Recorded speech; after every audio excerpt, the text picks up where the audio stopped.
Now, fall is for planting. We all know that. It's a great time to plant, but not just mums. Now, mums are fine. I have no bone to pick about them. They add a splash of color to containers, but what I really want to promote are some of the wonderful plants that come into their own in the cooler fall season. And there's a whole bunch. So every year down here at Greystone Gardens, we put this little table up and we put the plants that we think are eye-catching or could be good in your yard. Now, the nice thing about these, they will come back year after year. The so-called hardy mums don't necessarily do that.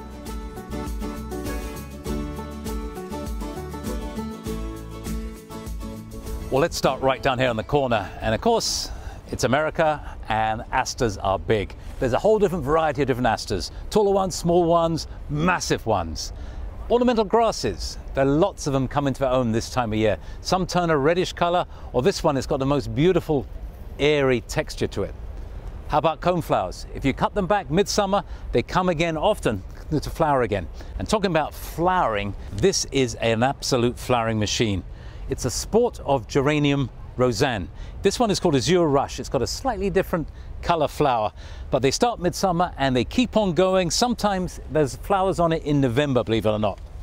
Another excellent newish plant are these smaller Russian sage. They stay compact, they don't get messy, and again, if you trim them back a little bit after the first flower, they produce lots of new flowers. Now, how about this for a fiery look? This is a Heliopsis, a full sunflower, absolutely beautiful dark foliage with these orangey yellow flowers. Really, really nice. And foliage and perennials can be useful as well this time of year. This is a penstemon. Look at that, lovely deep red flower. This variety is called Dakota Burgundy. Now, on the taller side, some of the grasses like this one, this is a big blue stem grass. It should be called a big purple stem grass. Really, really nice. Here's a taller aster. And of course, roses are often neglected in the fall, but roses often come back strongly when the weather cools again. And you can see this little drift rose is doing exactly that. More coneflowers here, and behind it we have a sedum. This is autumn fire. Reliable plant, easy to propagate, produces these red, pinkish red seed heads, which will go a burgundy color, so you can leave that up in the winter. And on the end here, I just want to point out these. This is a sedum that turns, oh, I'm losing any of those branches that fall off you can plant. It turns the most beautiful color, the foliage, in the fall. And another plant that's often neglected is the toad lily. Starting to flower now on this one. This is it doesn't tell me which one it is, but it looks like the classic straight species. But the flower head is really gorgeous. And of course, don't forget some shrubs.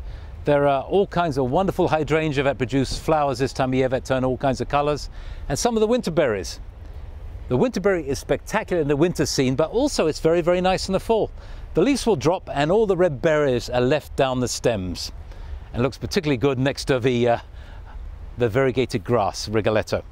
And I'm going to reach back in here just to let you know there are some mums. Can't really show you the flower now, but this is Clara Curtis. It's a mum that truly is a hardy perennial. So there we go. Let me find a nice place to put him. There are lots of choices, not the only choices I have out here, but lots more to make your garden good. So mums do have a place, but I think these have a much more important position in your yard. So again, if you've got any questions about some of the plants I've shown or general garden questions, I'm down here at Greystone Gardens and we'd love to see you.